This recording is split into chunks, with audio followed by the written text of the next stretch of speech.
Magandang araw po, ano? Kapag inyong kaibigan, si Jesus, Brother Man Bautista.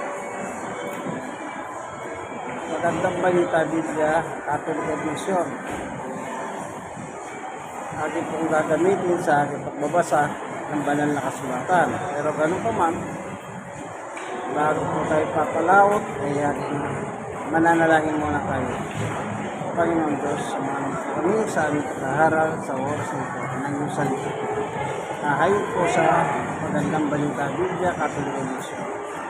Salamat po sa mga puso ng mga nununod, Panginoon Diyos, ang iyong salita, sapagkat ang iyong salita ay pang-espiritu. Salamat po sa ngalan ni Jesus. Amen. Dito po sa banal na kasulatan, unang Timoteo 1:15. Ito ang pahayag nito at dapat paniwalaan ng lahat. Si Kristo Jesus ay dumating sa sanlibutan upang iligtas ang mga makasalanan at ako ang pinakamasama sa kanila. Yun po, sabi ni Pablo. Kaya po pala naparito si Jesus sa lupa, sa mundo, sa sanlibutan, upang iligtas po yung mga makasalanan. Sabi ni Pablo, ako yung pinakamasama. Kumbaga po, maraming taong masasama.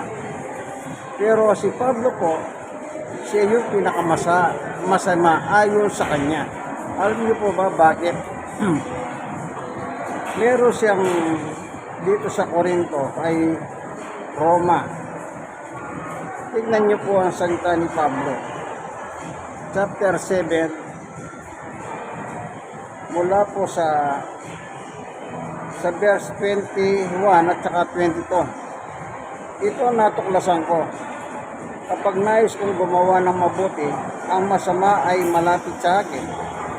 Sa 22, sa kaibuturan ng aking puso, ako'y nalulugod sa kautusan ng Diyos. Ayun ano. Sabi naman po dito pa rin sa 19 and 20. Sapagkat hindi ko ginagawa ang mabuting gusto ko, ang masamang hindi ko gusto ang siya kong ginagawa. 20. Kung ang ginagawa ko ay hindi ko na nais, hindi na ako gumagawa nito, kundi ang kasalanan naninirahan sa akin. Ayun. Si Pablo po, siya pong gumagawa ng masama. Pero sabi niya, hindi akong gumagawa niyan. Dinideny niya. Kasi nga po, yung utos ng Diyos, yun ang gusto niyang gawin. Pero na-discover niya, bakit kada gusto niya gumawa ng mabuti, yung masama po ang kanya nagagawa. Kaya sinabi niya, hindi akong gumagawa niyan. O, ano po ang testimony niya? Sinong gumagawa? Ang sabi niya, yung kasalanang tumitira sa akin. Ibig po sabihin, ang kasalanan po pala ay naninirahan sa buhay ng tao. Gaya ng sinabi ni Apostol Pablo.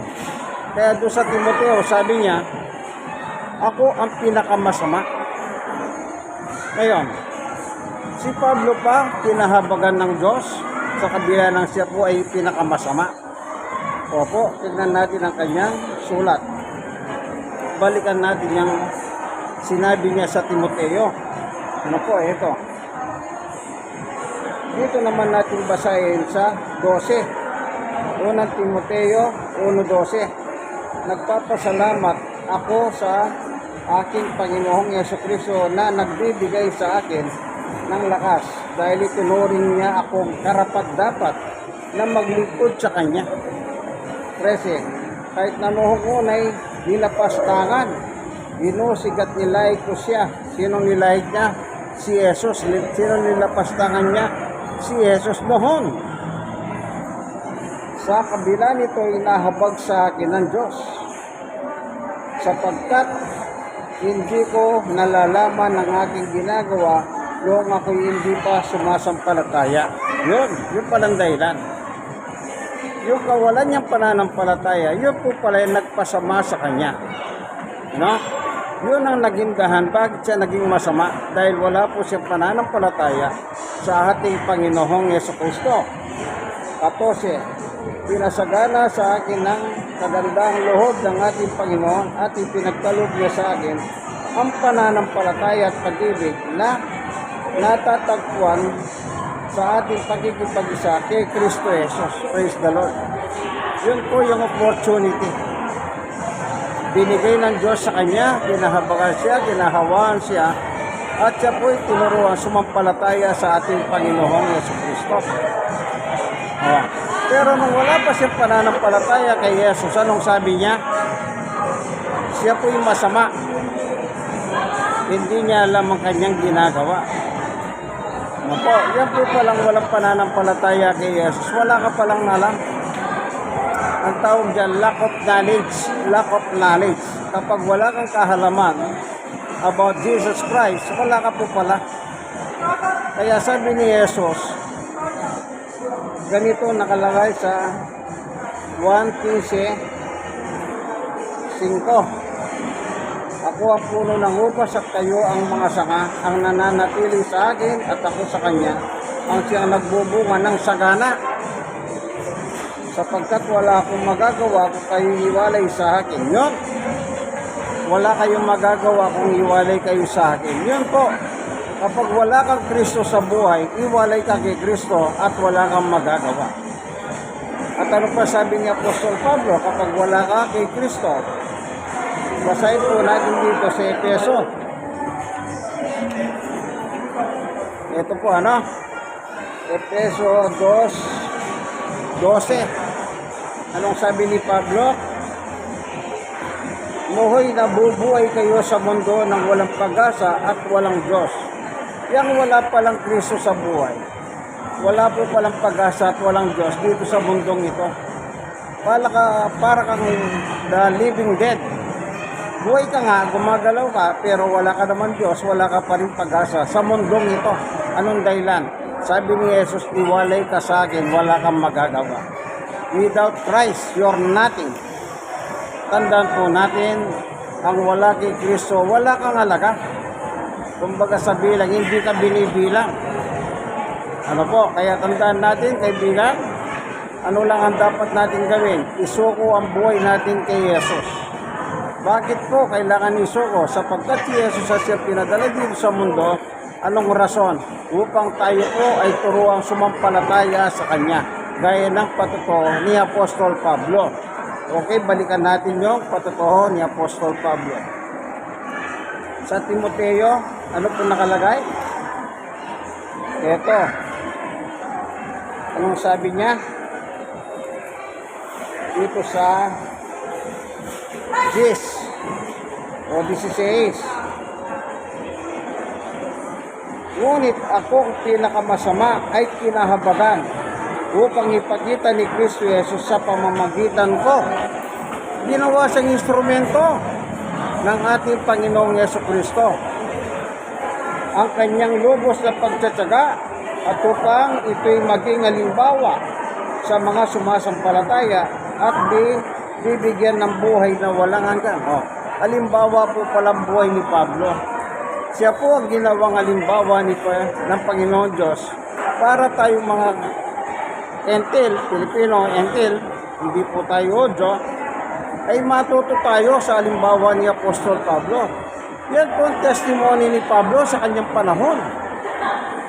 Bakit po? Natuto siya sumampalataya. Tingnan pa natin ang kasunod. Dito naman po sa anong nakalagay?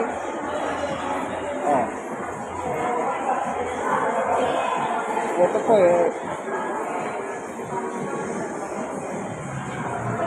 ito, sa 14. Pinasagana sa akin ang kagandahan loob ng ating Panginoon at ipinagkaloob niya sa akin ang pananampalataya at pag-ibig na matatagpuan sa ating pagkikipag-isa kay Kristo Jesus. Kanino niya po natagpuan ang kanyang pananampalataya at pag-ibig? Ang sabi sa Biblia, sa ating Panginoong Yesu Kristo. Di ba napakahalaga ng pananampalataya pala sa ating Panginoong Yesus? Ito po yung halimbawang binigay kay Pablo. Kumbaga siya po yung ginawa ng Diyos na halimbawa para tayong mga hentil ay matuto kay Pablo. sundin po natin yung pamamarahan niya. Sumampalataya po tayo sa ating Panginoong Yesus. Kahit anong sama niyo po. Si Pablo nga, isang manguhusig ni Yesus, pero pinatawad po siya. At saka siya po isang mamamatay tao. O tignan natin yung sa Gawa, chapter 7.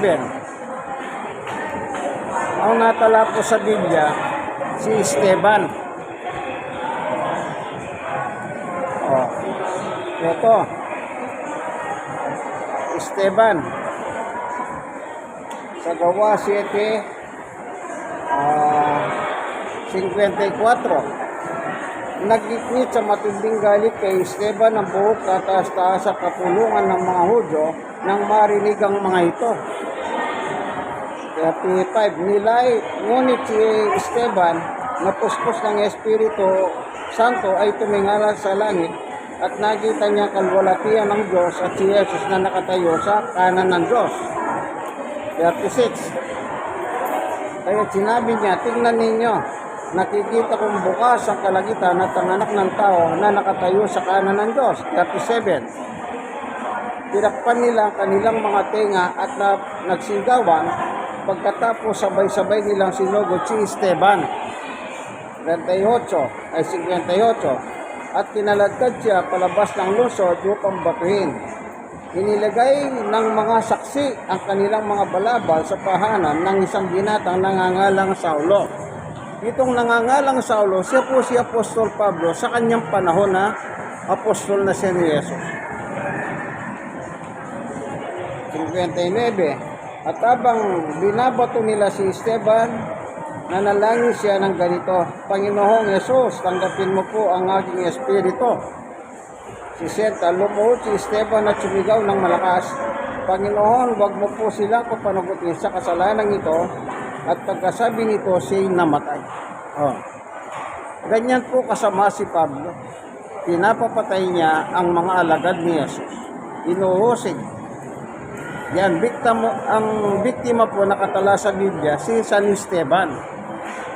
Kung tawagin po yan, ay first martyr of the saint.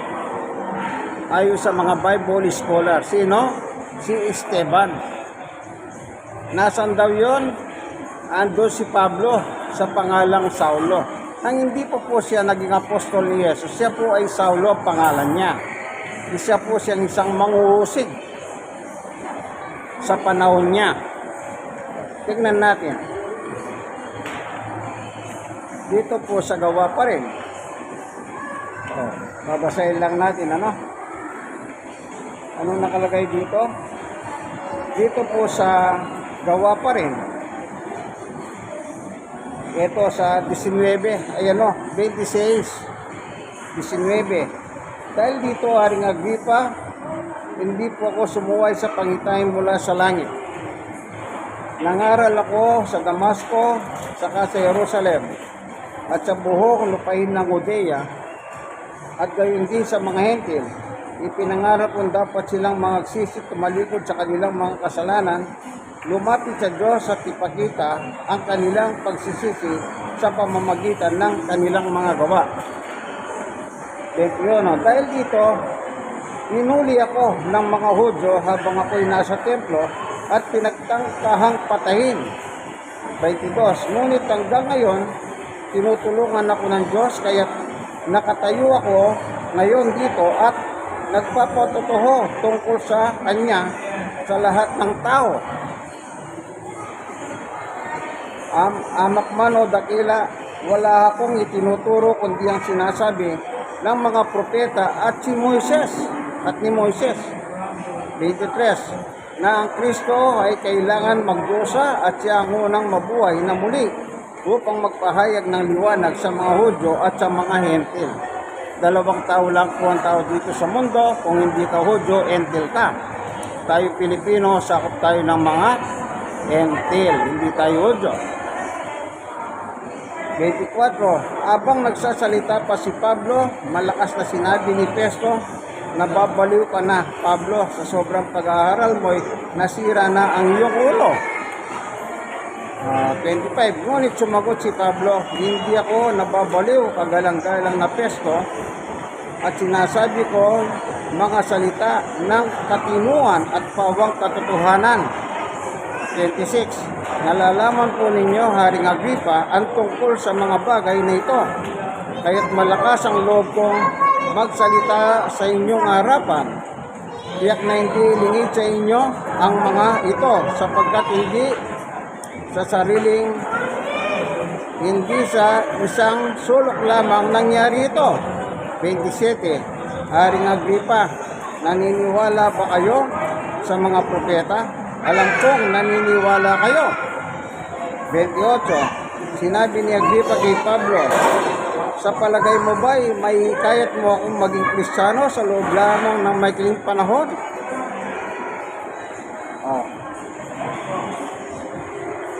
Sinabi ni Pablo, maging maikli o mahabang panahon, loobin nawa ng Diyos na hindi lamang kayo, kundi ang lahat na nakarinig sa akin, ngayon ay maging kagaya ko, maliban sa tanika lang ito. Yun, maging kagaya ko. Ano daw po? Kristiyano. Kasi nang tinanggap niya si Jesus, naging Kristiyano na po siya. Sumampalataya, doon po siya na karanas ng awa, tabag ng Diyos, na siya pinatawad ng Panginoon sa kanyang lahat ng mga kasalanan. Ibig sabihin ng pinatawad, tinanggal lahat, ginawa siyang karapat-dapat na hindi naman karapat-dapat. Ang sabi ni Pablo, ginawa kong karapat-dapat ng Diyos. Amen. Ito po yung panahon na inuusig na si Pablo dahil sa pangangaral niya, siya naman ngayon ang inuusig ng korte ng mga Hudyo. Kaya pinagtatanggol niya po dito ang kanyang sarili. Dito naman mula sa verse 12. Tingnan niyo po, 26:12 pa rin Yan ang layunin ng pagpunta ko sa Damasco, taglay ang kapangyarihan at paintulot ng mga punong pari. 13. At nang katanghalian tapat habang kami naglalakbay, nakita ko, Haring Agripa, ang isang nakasisilaw na liwanag mula sa langit. Ito'y maliwanag pa kaysa araw. Totoong nakakasilaw ang liwanag sa paligid namin magkakasama. 14. Kaming lahat ay natumba sa lupa. Narinig ko ang isang tinig na nagsasabi sa akin sa wikang Hebreo, Saulo, Saulo, bakit mo ako pinag-uusig? Sinasaktan mo ang iyong sarili, ginagawa mo iyan para mong sinisipa ang matulis na bagay. 15. At tinanong ko, sino po kayo, Panginoon? At kanya sinabi, ako'y si Jesus na iyong inuusig. Si Jesus pala yung inuusig niya sa pangalang Saulo.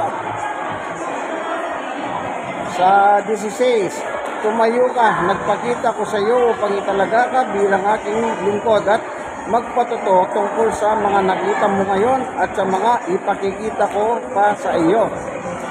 17. Ililigtas kita mula sa kababayan mong mga Hudyo, gayon din sa mga Hentil kung saan kita isusugo.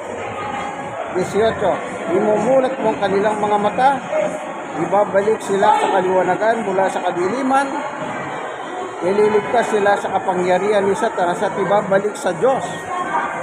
At sa pamamagitan ng pananampalataya nila sa akin, sila'y patatawarin ng kanilang mga kasalanan at mabigyan ng lugar ng kasama ng mga taong ginawang banal ng Diyos. Ayon.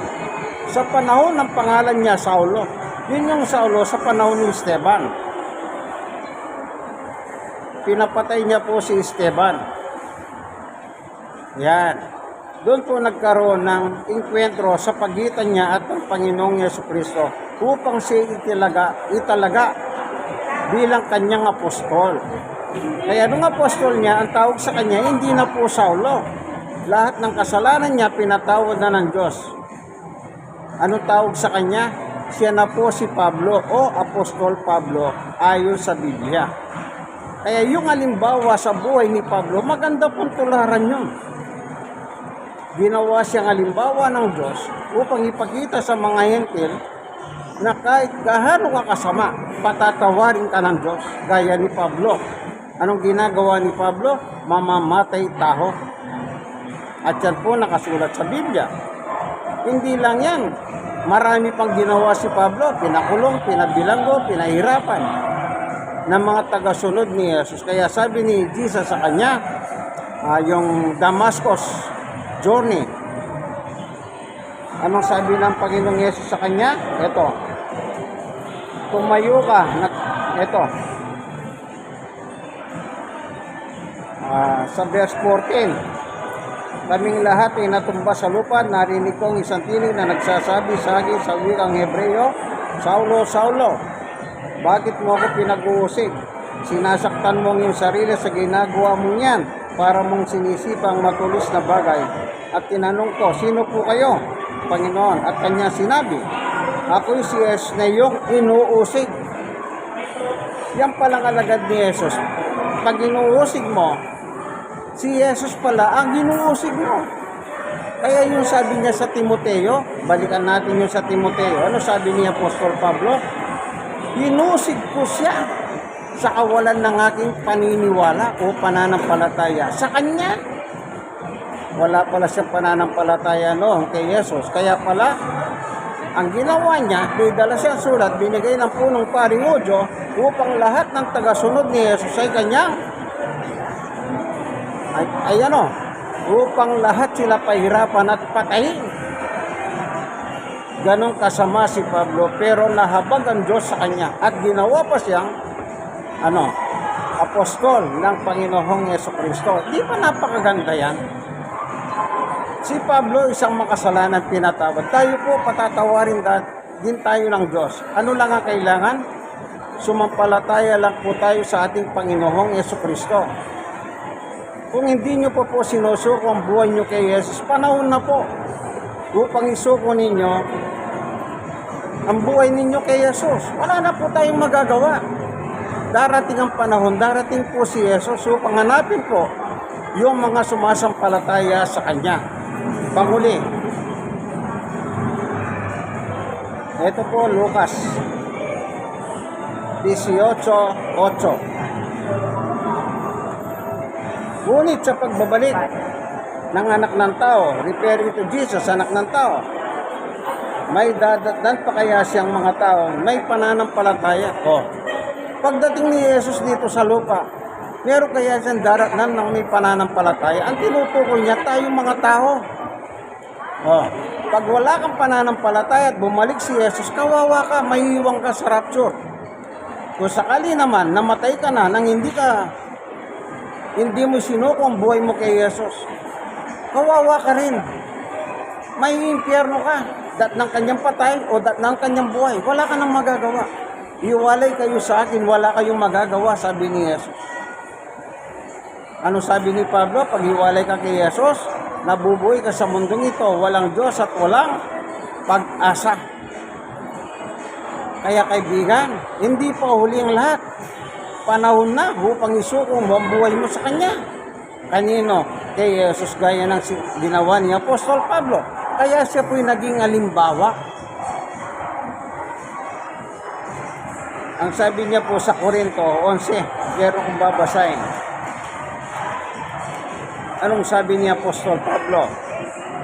Unang Korinto 11. Tularan ninyo ako gaya ng pagtulad ko kay Kristo. Imitate me as imitating Christ. Tularan niyo ako gaya ng pagtulad ko kay Kristo. Anong pagtulad kay Kristo? Naging masunuri si Pablo nang ginawa siyang apostol ni Jesus hanggang kamatayan. Hindi siya bumitaw. Ganon din po si Jesus hanggang kamatayan sa krus sa Kalbaryo. Hindi po nagbago si Jesus. Hanggang kamatayan sumunod siya sa kanyang ama. Kaya tayo hanggang kamatayan ang pagsunod natin. Bakit po? Tularan natin si Jesus. Ang sabi ni Apostol Pablo. Ang tutularan natin kay Pablo, hindi yung mamamatay tao siya. Tularan natin yung kanyang halimbawa, pananampalataya na dumating sa kanya. Ang biyaya ng Diyos, habag ng Diyos dumating sa kanya.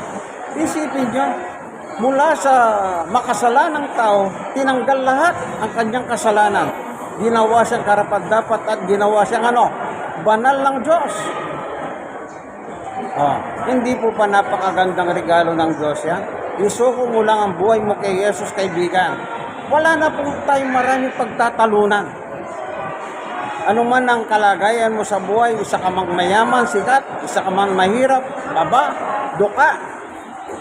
Wala po yan. Lahat naman tayo pagdating sa Diyos, pantay-pantay tayo. Meron pa po akong babasahin talata sa Biblia. Dito po sa awit 49, tingnan nyo po ang sinabi ng Diyos. Ito po. Ayan, nakabilog. Bawat isa ay makinig ang sino paman, kahit saan naroon ay makinig ang nilalang. Sino po ang nilalang ng Diyos? Di tayo. Anong sabi ng Diyos? Kayong aking mga nilalang, makinig kayo. Dos, kahit ikaw ay dakila o amak ang iyong lagay, makinig na sama-sama ang mahirap at mayaman. Kita niyo po, lahat pala tayong tao, mayaman ka man, mahirap, duka o aba, ang sabi ng Diyos, sama-sama kayo.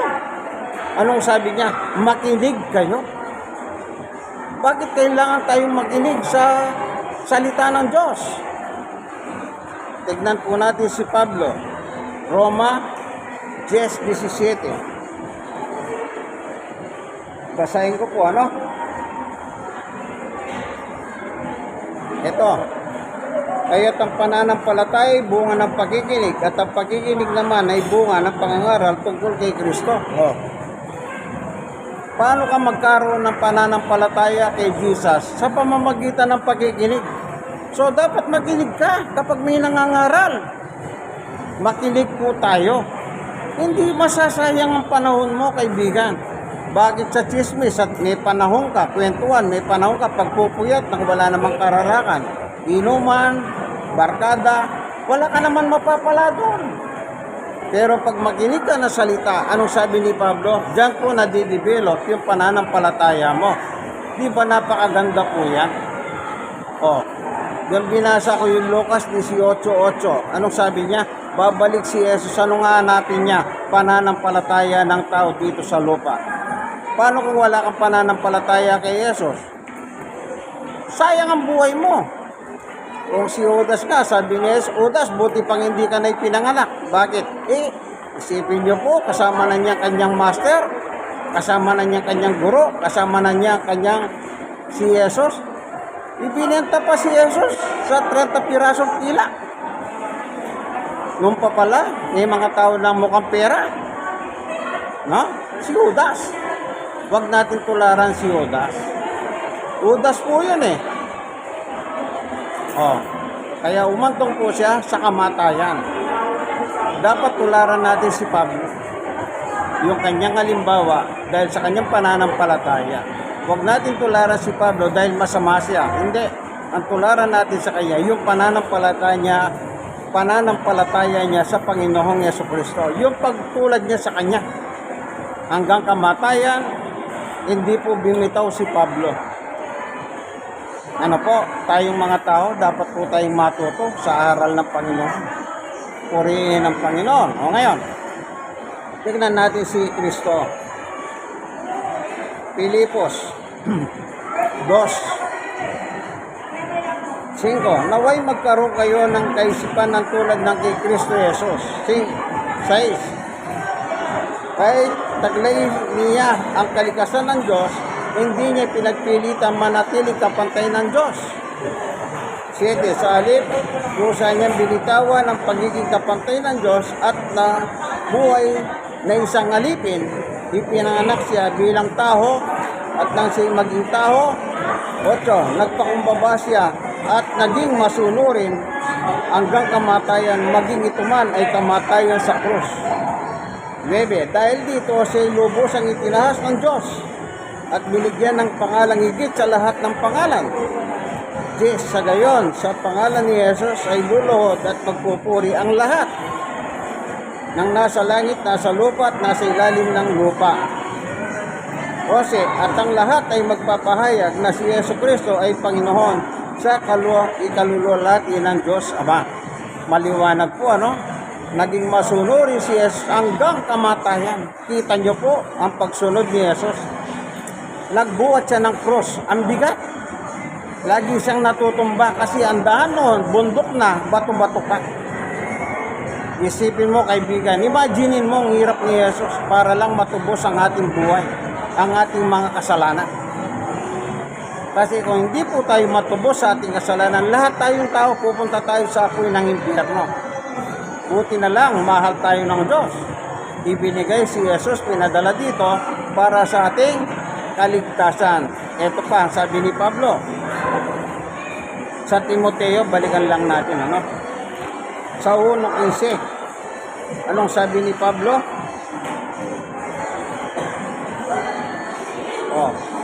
Unang Timoteo 1:15.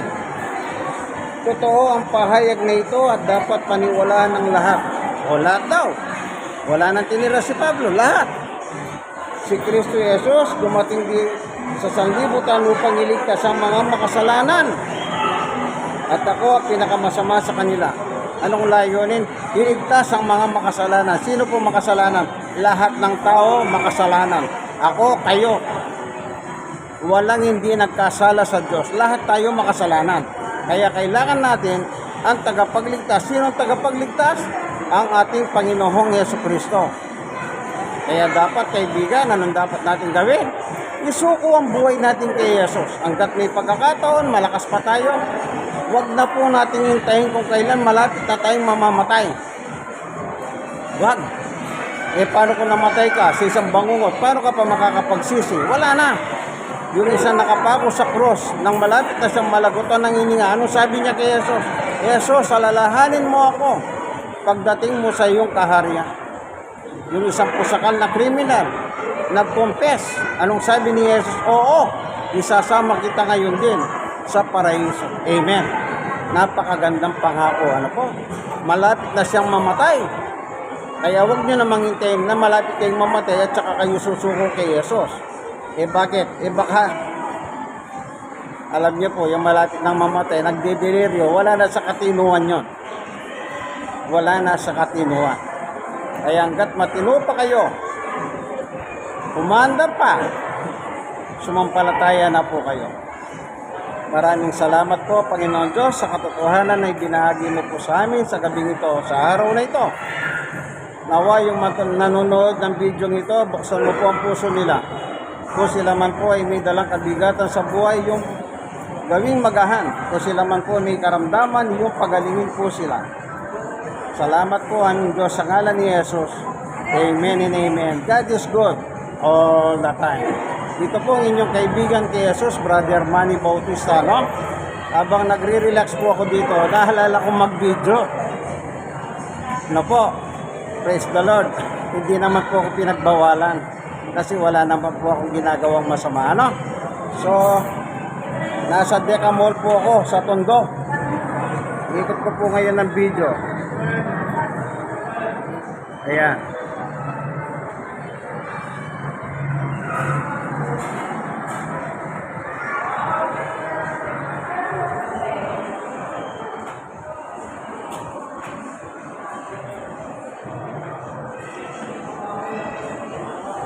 Ayan po, ano? Dito po, habang nagpapahinga po ako. Ayan, purihin ng Panginoon. Ano? God is good. Ayan.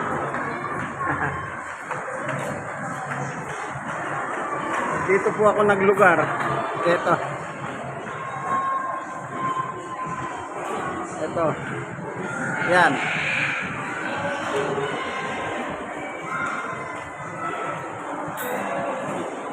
Ito, dito ko po nilagay yung ano, video.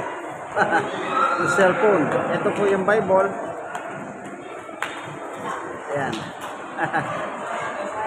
Ano po? Ayan. Sana po, kaibigan, alam mo na kung anong gusto ko sabihin sa iyo, kaibigan. Like, share, and subscribe now na. Kayo po mga na-share, i-share nyo po sa iba. Alam nyo, maganda po yung nagsishare ka tungkol po sa salita ng Diyos. Kesa naman nagsishare ka nang wala po kapararakan, baka away lang ang abutin mo dyan. Lalo na sa panahon natin, ano? Napakadelikado ng panahon. Lagi ko po sinasabi sa inyo, lagi po kayong magdasal, magpasalamat sa Panginoon Diyos. Ano po? God bless us all po.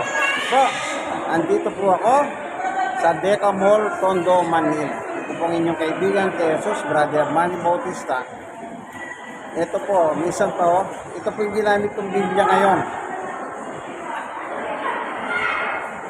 Magandang Balita Biblia, Catholic Edition, galing po sa preso ito sa Manila City, dahil na ang kanya pong kaso is about drugs. Bye-bye!